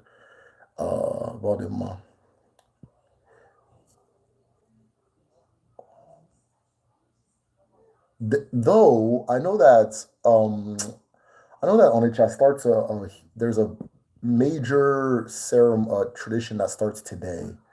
I don't think it's related to the eclipse. I think it's the phase of the moon more than the eclipse. But Ofala, I hope I'm saying that right. Ofala starts today for Onitsha people. So I can look into that and see. There's emergencies where the oracles are visited at night, but it's not common. Yes, exactly. Cool. In my town, when we do Ozo, we have a night vigil part for spiritual reasons. Yeah. So a lot of traditions will have like a lot of initiations, even like for Debias and things like that. They'll have the night aspect and things like that. But it's not common to, like, for example, you're not going to bury a person at night. You're not going to bury a person. You're not going to marry at night. You're not going to get married at night. You're not really going to visit your altar at night. There are certain things that require you to go at night, but like you said, they're usually like a very specific emergency or a very specific solution to a very specific situation. It's not that if you go at night, you'll die or something bad will happen. It's just not the tradition. So, I don't know.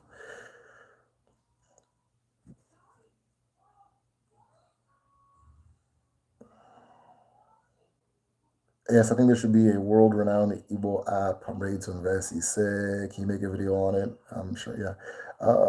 Can Alma be considered the same as Chineke, used interchangeably? Oh wow, good question. So the difference between Alma and Chineke is they're describing two phases of existence. We're in the phase of twos, so the all in all is described as two. Madonna more Chineke, or really Ekenachi, which makes more sense. And this Mikkel asking, so you probably understand why I'd say Ekenachi. Everything follows feminine, masculine, feminine, masculine. All of a sudden, that one's flipped. So something's going on there. But Ekenachi, Madonna more. So we're in the phase of twos. but it's describing the exact same thing. So if I take this cola, you guys are asking about breaking cola or doing things. I break cola at night to do this live stream. I'm still alive. So so if you see this here, this very petrified cola nut that I need to dip in water. If I break it in two, I'm gonna see if I can do it with my hand. Hold on. This one is like turned into a rock. Give me just a second. Okay, so that was Alma. This is Chineke. But we're talking about the same thing. So yeah, that was a good question. Alma, Chineke, same thing. Horoe, Kenachi, assemble, Ekene, Chuku, duelist form. Okay, you already said it. Yeah, so Marcus asked me if, hold on, wait, LOL, have you had seen it? No worries. I meant by my first question, you said, okay, hold on. You said you have many DBs who are following your channel secretly. How did you find that out? Man, look. So, there's a community of people who discuss these things online and things like that. So every now and then somebody will send me like a screenshot from like a WhatsApp group and they're like talking about like a video I made or something like that. But it's like, you can come to me directly. You just talk to me. So that's what it is. And some of them, they'll have channels and I watch their channel and I'll reach out and I'm not gonna respond. So it's just a personal thing, and I'm tripping.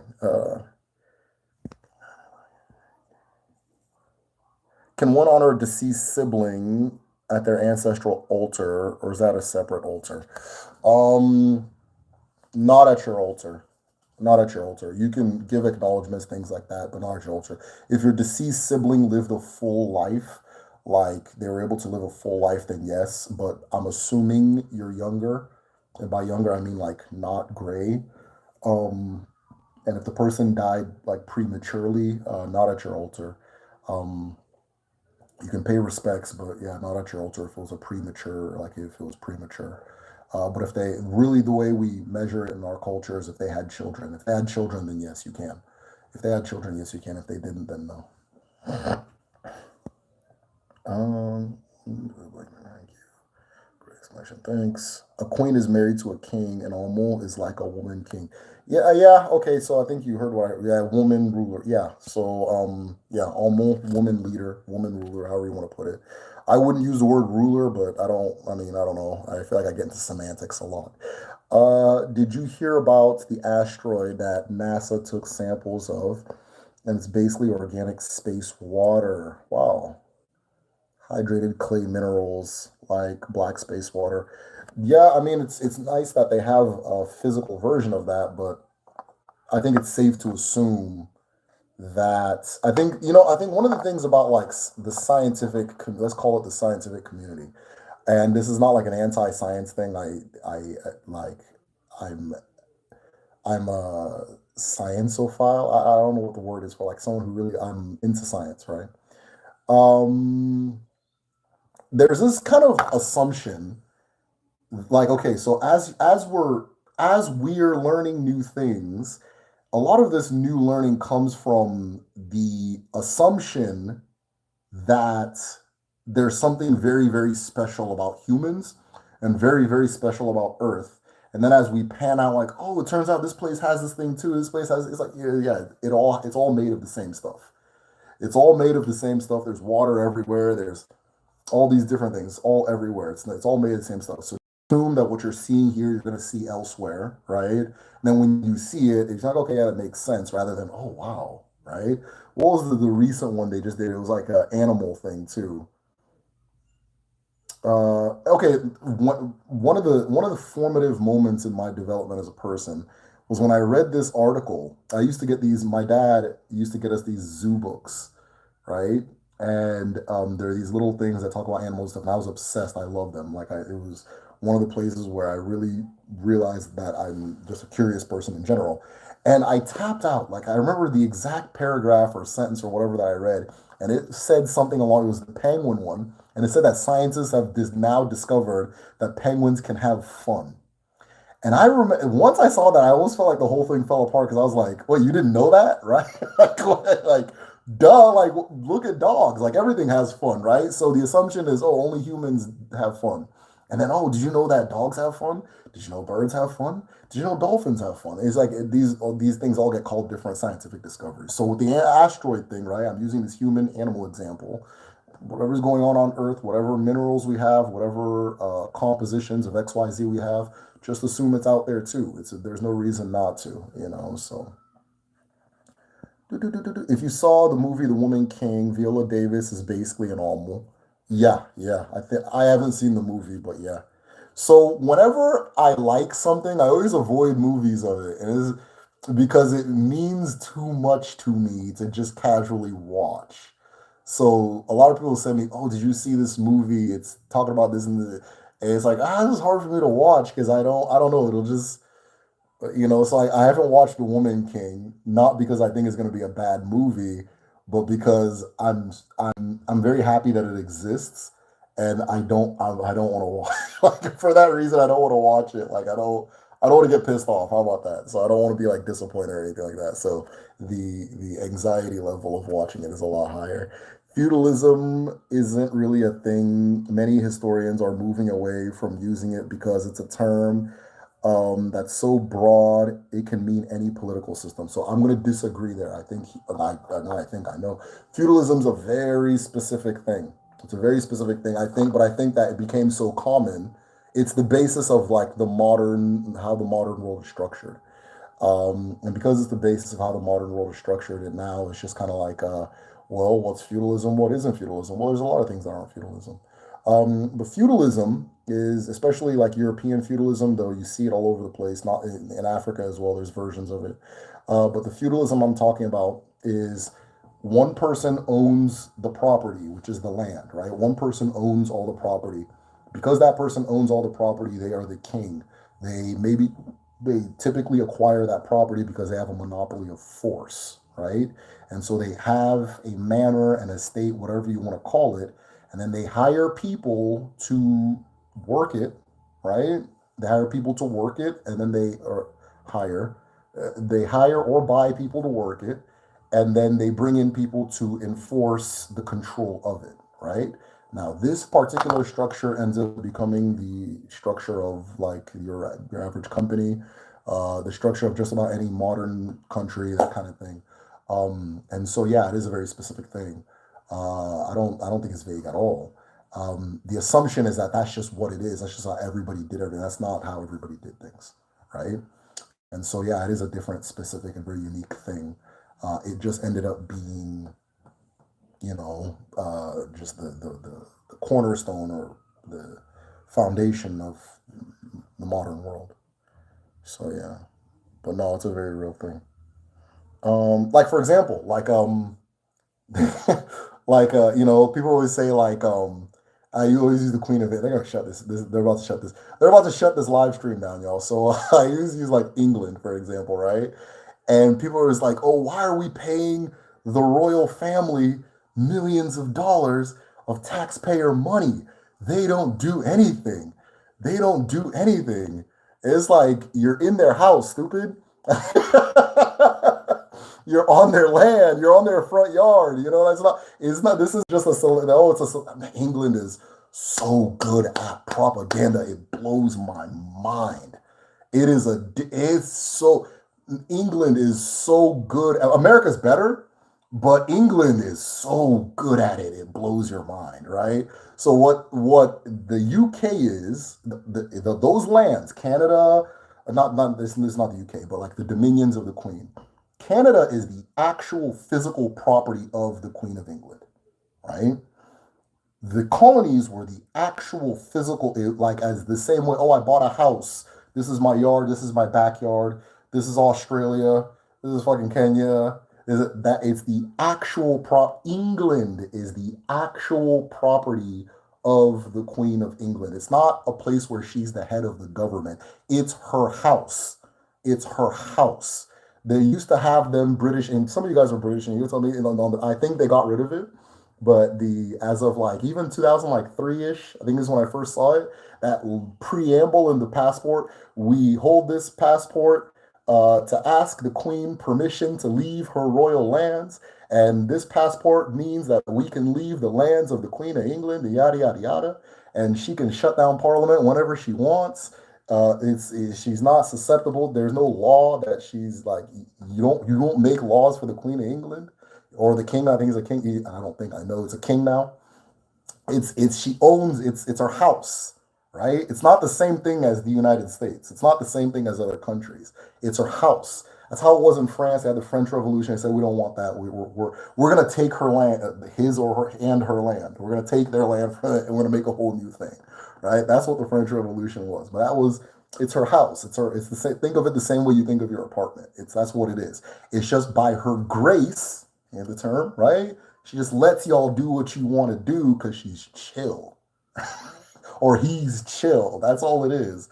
But if you get one that's not chill and it's not like the cultural trend to pretend to be a democracy anymore, yeah, there's nothing legally holding it together. That's why a lot of Americans get shocked by a lot of laws in England, like, oh, you can't do that over there anymore. Like, just it's like, no, you don't. It's not the same thing you're running here, right?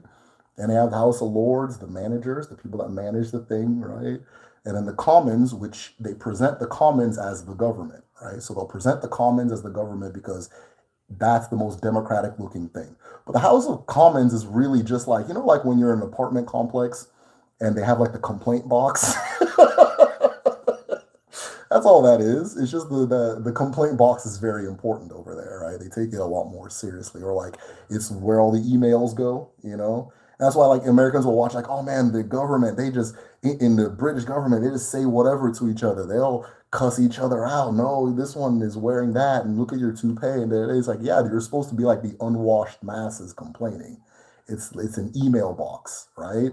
So some people will send ratchet ass emails to the apartment complex. That doesn't mean that that's the nature of the management of the apartment. It's just the management of the masses complaining and giving their opinions and things like that, right? So yeah, I keep the charter, because some people don't believe me when I say this.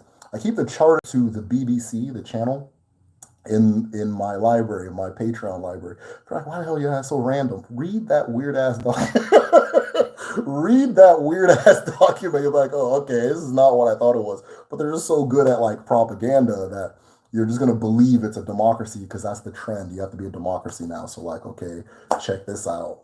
Now we're gonna be. It hasn't changed since Cromwell. It hasn't changed from before. It's been the exact same government. It's just now, okay, it's a democracy now. All right, sure, England, we'll go with it. So yeah, no, they're very good at propaganda. I don't even know how I got into this rant, but this is one of my like 5 canned rants. They're gonna make me a very intolerable old man because I know I'm just gonna be saying this shit over and over. Is there an end times in Igbo cosmology? No, there is no end time. In fact, we today on the global stage live much more feudal, yeah, techno feudal than the system. Yeah, exactly. Yeah, it's okay. So you're saying that things are more feudal now than in the medieval times. Maybe it's our definition of like the way we see feudalism as like, oh, it's bad and all these things. But everything that comes from this society is structured that way because that was one of the foundational structures of that society.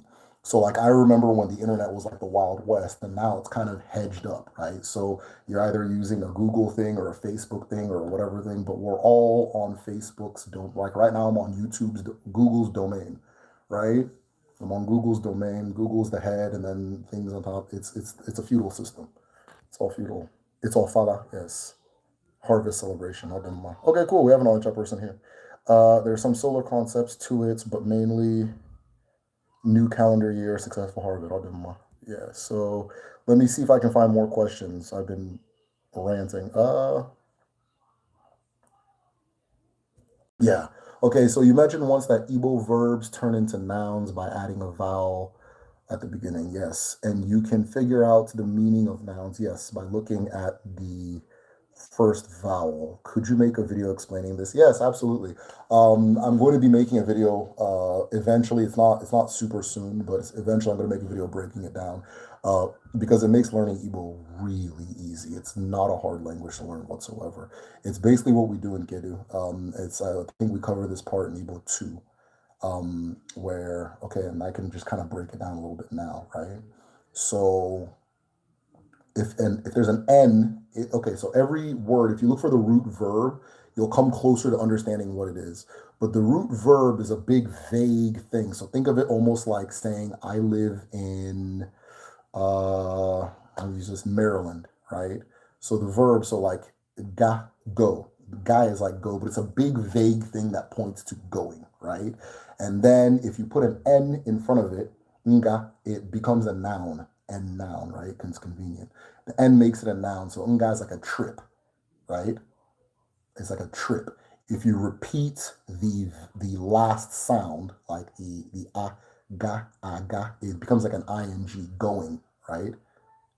Onaganga, right? He's going on a trip. He's going on a peruse, on a walk, that kind of thing. If there's a U in front of it, this one's the hardest one to explain.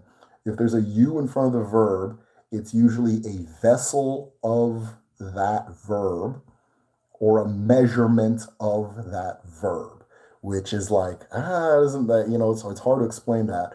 But if you put you in front of ga, it becomes uga, which now becomes an era, right? An era, or similar to what we call a movement, right? So when we say like the civil rights movement, the is like an era, like a measurement of certain actions, right? That kind of thing, right? It can also represent like like if it's like a, yeah, let's just leave it at an era, that kind of thing. So if you, based on what you put in front of it, it all changes, and then you can combine verbs.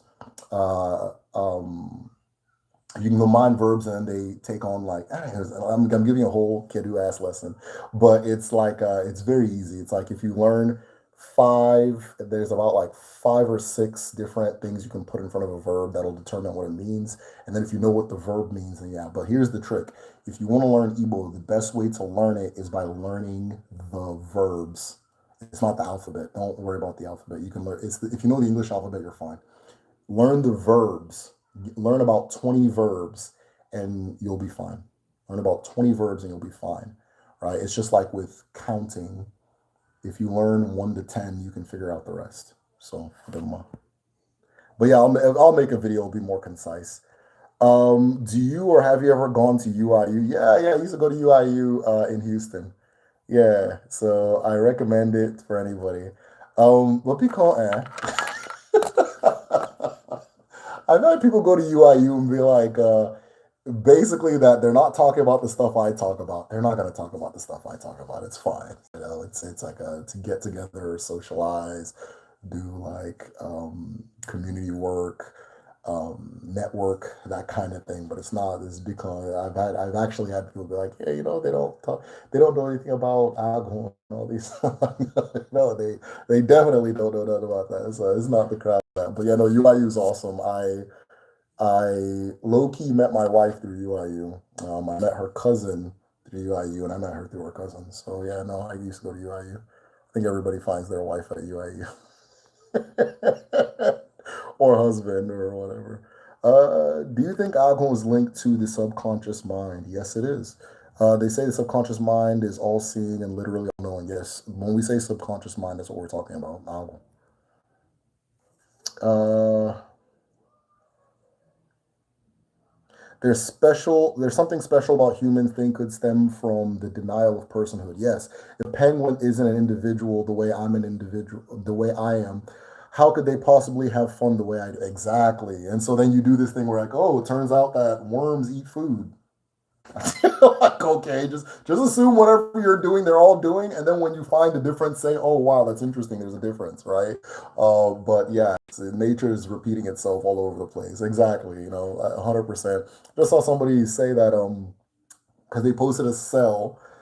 So he posted like a video of uh a cell eating a bacteria, right? Trying to like a white blood cell eating a bacteria. And it looked like it was chasing it. It literally looked like it was running around chasing it, right? And the person, they're like, oh, this diagram is inaccurate because it makes it look like the cell is aware. It's like, well, cells are living things, and living things hunt food and chase food, and you you chase food because of them, not because you just decided, Now that I have fingers and shit, I'm gonna start hunting. Like, no, it's you've been doing that, you know. So how are you aware and the thing's not aware? You're all doing the same thing. So they have eyes. They have some of them have eyes, or eye like the. And am I thinking of single cell organisms or simple organisms? Either way, if you look at a microscope, you'll see them. They'll go and they'll wrap the thing around the food and they'll pull it in. It's normal, you know. So, but you know, if you assume that you're the only one, then yeah, it's ignorance. Is in Evil Land are not kings; they're like high priests. Yes, take action. They're closer to priests. Perfect. And is closer to a priest than a king. Spiritual yes, they are the spiritual embodiment of the community. They pray and atone for the people. Yes, their names are yes, perfect. William, I see you waffle. But talked about potentially going back to a school, going to school for a master's. Where do you see yourself and the work that your channel, Igbo Cosmology, going the next few years? Damn, man, Mikhail's hitting me with the Barbara Walter ones, man. Uh, yeah, so going back to school has been something that I've been really looking into more recently. I still haven't decided what topic or capacity that I'll do it, and so I need to sit with the idea a lot longer. Um, where do I see it going? It's not for me to say where it's going. It's the thing that's driving me to do the work that I do has also made it very clear that the why is not that important. So it's not for me to say where it's going. Where I want it to go is that I want to have all of these things that I'm teaching available. Um, I think there's I think in like 20 years people are going to need this information and they're going to need this awareness because they're going to where a lot of you guys are at now, a lot of people are going to be there in 20 years. It's going to be a lot more common, and it's going to be helpful to have something to counterbalance what they're seeing or hearing or feeling and that kind of thing. um, One of my original inspirations for doing this is because I was worried that about like if misinformation dominates the conversation, then the things that make what I'm discussing special will die, right? And so if everybody decides, okay, we're going to start looking at ancestral sciences and spirituality, but they're doing it from based on like misinformation or like that kind of thing, it's worse than if everybody just let it go. And so I wanted to have something that was as objective as possible and try to remove my own like views and stuff from it so that people can in the future use it almost like an archive or as a source, that kind of thing. So in the future, I can hope that that's what my work is for people. It's a primary driver, but it's not for me to say what it's going to become. I'm just pushed to do it and I'm rewarded by it, and so I continue doing it. Um, yeah, but I think that a lot more people are going to be awake in about 15, 20 years, and this will be very useful for them. I actually, when I started the channel, I thought it would be like, I didn't know there was like so many of you guys that this makes sense to. I don't know what the word is for it. I don't know so many. So I originally made it as like an archiving project. And I'm like, okay, eventually, I know eventually people are going to really like, this is going to be important for people in some time. And then when it is, they'll have this is going to be out there available, that kind of thing.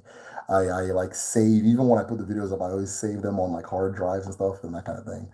Um, but yeah, a lot more people were more ready than I thought. My brother-in-law actually said something, and I always repeat this, but he said that if, 15 years ago, if somebody would have done what I'm doing, they'd receive like 100 phone calls about how they need to repent and they needed to do this. And that even if you see somebody on Facebook now, like if it was even like 8 years ago, it's 3 years, he said it 3 years ago. So let's say 8 years ago, if somebody would have posted half of the things people are posting on Facebook now, as far as Odinani goes and Igbo culture, people would now, you need to repent. This is not right. Yeah, yeah. But that's not happening anymore. It's not happening as much. In fact, one person will come and say, and then everybody will attack that person. You're a fool. Don't you know your traditions? Da, da, da, da, da. That kind of thing. So there's a tide is shifting, right? You can't sustain a falsehood for too long. There's an ilu that says if you hold a man to the ground, you're holding yourself as well, right? A person who holds a person to the ground is holding themselves as well. So in order for me to hold you to the ground, I have to hold myself. Eventually, we're all going to release ourselves and come back up. So that's what's happening right now. People are waking up. And when they do wake up, I want them to have something that's, somebody put a lot of effort into as far as making sure it's accurate and unbiased as possible. So that's a long ass answer. Do DBS have their own governing bodies and traditional governing structure, or are they also governed by men-women system, like based on gender? I've read that they had their own societies. Yeah, DBS have their society. Yeah, DBS have their society. So all the DBS in the community will have their group. I think I don't think there's like the women one and the men one. I think they're all just in the same thing. They share ideas. Hey, this route works well for that and this kind of thing. Yeah, but they have a group, they have a society that they're in, and initiate each other and that kind of thing. I think Odinani is definitely a mother tradition of hoodoo in America. Um, it's a lot of Odinani influence. Yeah, a lot of people who are aware of hoodoo and how it works, and it's like a family tradition for them, have said the same thing as well. So, could you break down the word morog? It seems like such a big word just for it to be rude. Oh man. Yeah, it's a big ass word. So no, I probably can't. But there's alcohol, right? In there, which is alcohol medicine, that kind of thing. Um,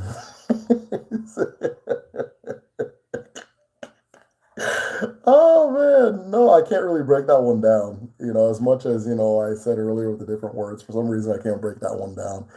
Somebody whose Igbo is a lot better than mine can break it down too. That's why I don't teach the classes. So Michael Akedu can break it down. Uh, they should talk about this at UIU, to be honest. Hey, tell them. Tell them. Yeah, tell them to talk about it. So, a lot of them they don't know it's available. A lot of them don't know it's available. A lot of them have like maybe religious or social objections, but most of them just don't know it's available. Like, they don't know this is a thing, you know.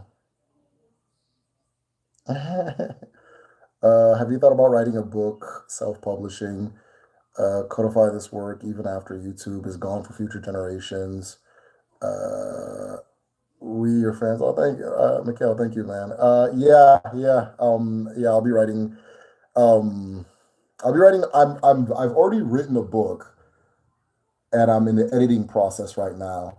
But it's not like an archiving book, right? It's not like what you're. It's not what you're referring to specifically. It's actually nonfiction, but it deals in this world, right? But yeah, I'm sure eventually I'll write a book. Think of the other day, your opinion. Do you think Yoruba people's monarchical structure is why so many of their orishas are dead past rulers? No, because if you go to a lot of Igbo communities, they will deal with specific Muo or Abara. But if you look further into it, you'll just know that it's just this was actually a person. Even in my Ekwensu video, I mentioned there's a chance this could have been an actual person, right? There's a lot as far as when I was researching Ekwensu and learning about Ekwensu, there's a lot that pointed to the fact that this may have actually been a person. There are certain like Newi, they have a Mo that Dibo, they call it Dibo, which is the father of all Igbo people. There's just different ones. It's a lot of, though I focus more on the Abara because everybody sees the sun, everybody sees the water. When you go into different communities, they'll now have very specific ones that they deal with.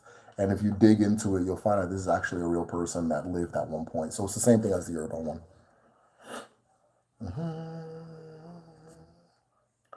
Appreciate your commitment to this great work. So special to follow your drive without looking. Oh, thank you. I appreciate that, Mystic Goddess. Have you heard about the Igbo? Oh, Godism. The DBA leader is very wise, intelligent. They have a YouTube channel. Yeah, so a good friend of mine introduced me to that a few years ago. It's cool stuff. Yeah, so I'd like to talk to the founder one day. I think that'd be a cool conversation. Or I think that he'd be a good person to know. I don't even know. Maybe we've spoken before. I don't know. But yeah, I've seen the Gaudianism or Gaudism stuff, and it's pretty cool.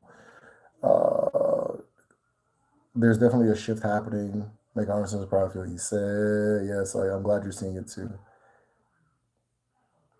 Would you ever initiate into any diasporic traditions like Santeria or Haitian voodoo?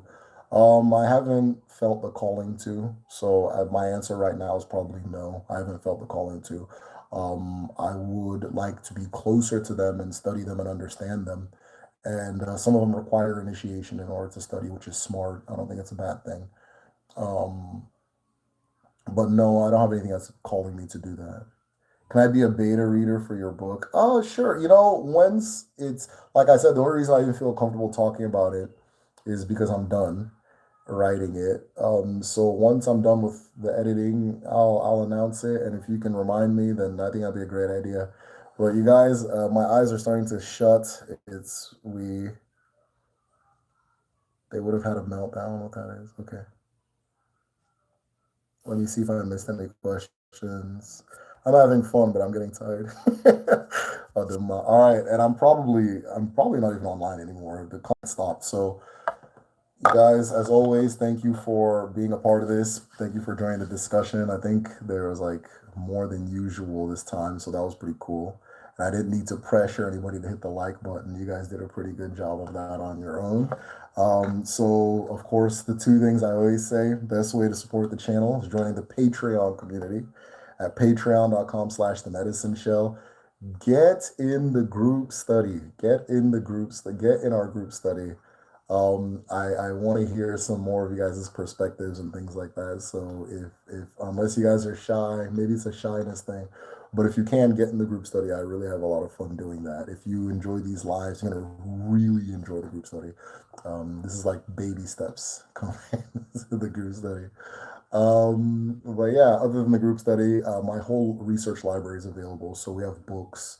Um, that teach Odinani from top to bottom. And then I have like different folders that talk about specific topics. And I got more stuff that I'm adding in there. Actually, somebody sent me hundreds of more documents. And so as I'm going through them, I'm adding them piece by piece into the thing too. So I think we're in maybe the 300s or 200s as far as, or higher 200s as far as the documents I have in there. Then, of course, there's the calendar that lets you know what market day it is, what moon we're under, and what they mean, and so forth. So all of that is available just as a way to kind of say thank you to the patrons. Because if you guys weren't, if you guys weren't like, if I didn't have patrons, this shit would have ended at like 3 videos. I don't know if I would have got past 3 videos just because life is life. But thank you guys so much for your support and everything that you guys do. And, the fact that I can come on these lives and see the same faces or see the same names, not faces, see the same names. And you guys have new questions and things like that. Oh, that's very cool. Then also, if you're going to learn the Igbo language this year, which, damn it, you will. If you're going to learn the Igbo language this year, I have an Igbo language school at www.kedu, kedu.me, kedu.me. We're currently having our fall session, and of course after that, the next session is going to start towards the end of November, I think. Yeah, end of November. Yeah, so you got time. Go ahead and get signed up. at www.gedu.me. If you're a patron and if you're a patron or a student from the past that wants to return, I haven't posted this yet, but I want to have a discount for you guys. So message me. So like as kind of like a hey, don't forget to send me the thing. But I'll make it available on Patreon, and then I'll send an email to the past students so that they get the discount. I'm still trying to figure out a way to do it because anyways, just some technical stuff. But once I figure it out completely, I'll send it to you guys. But message me anyways if you're interested in like coming back to finish Kedu. If you maybe taken 1 or 2 classes before, or if you're a patron and you haven't taken one before. Otherwise, yeah, classes will be starting fairly soon, um, and I'll keep you guys updated on that.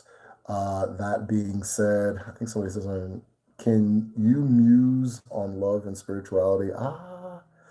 Gabe, I'm shutting down the party, and so next, catch me at the next live and ask me the same question. I'll answer it for you, okay? And if I don't, then harass me about it. I'll answer it. So Aduma. So as always, unogadi, unogeto, nkobla nutriaka, ogadi nuwa, ogadi otwa neke, nori, nafo, namko. He said, all right, guys, take care.